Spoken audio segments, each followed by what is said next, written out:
ಇವುಗಳನ್ನ ನೋಡಿ ನಂಗೆ ಭಯನೇ ಆಗೋಯ್ತು. ಸೀಬೆಕಾಯಿ ಕಳ್ತನದ ಪ್ಲಾನ್ ಸಕ್ಸಸ್ ಆಯ್ತು.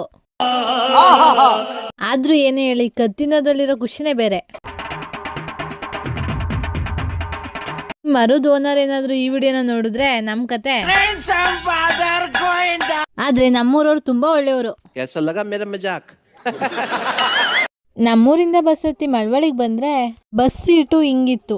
ಇದಕ್ ನಾನು ಏನ್ ಹೇಳ್ಬೇಕು ಅಂತ ಗೊತ್ತಿಲ್ಲ, ಮೆಮೊ ಹಾಕ್ತೀನಿ ನೋಡ್ಕೊಳ್ಳಿ.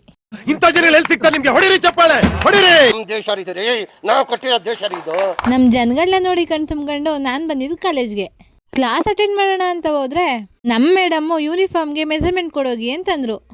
ಅಲ್ಲೋಗಿ ನೋಡಿದ್ರೆ ಇಷ್ಟೊಂದ್ ಜನ ಇದ್ರು. ಬರ್ಬೇಕಾದ್ರೆ ನಾನು ಮತ್ತೆ ನನ್ನ ಫ್ರೆಂಡ್ಸು ಅರಳಿದ ತಾವರೆ ಅಂತ ಇದ್ದವರು, ಹೋಗ್ಬೇಕಾದ್ರೆ ನಾವುಗಳು ಹಿಂಗಾದ್ವಿ. ಅಲ್ಲಿಂದ ಬಂದು ಒಂದ್ 2 ಕ್ಲಾಸ್ನ ಅಟೆಂಡ್ ಮಾಡ್ಕೊಂಡು ಮನೆಗೆ ಹೊರಟೆ. ಹೇಗ್ ಹೋಗ್ಬೇಕಾದ್ರೆ ದಾರಿಲಿ ಇವುಗಳನ್ನ ನೋಡಿ ಆ ಮಟ್ಟಕ್ಕೆ ಶಾಕ್ ಆಯ್ತದು ಅಂತ. ಮೋಸ್ಟ್ಲಿ ನಾಯಿಗಳೆಲ್ಲ ಮೀಟಿಂಗ್ ಸೇರಿದ್ದು ಅನ್ಸುತ್ತೆ. ಹೇಳಕ್ ಇಷ್ಟಪಡ್ತೀನಿ. ಓಕೆ ಫ್ರೆಂಡ್, ಬಾಯ್.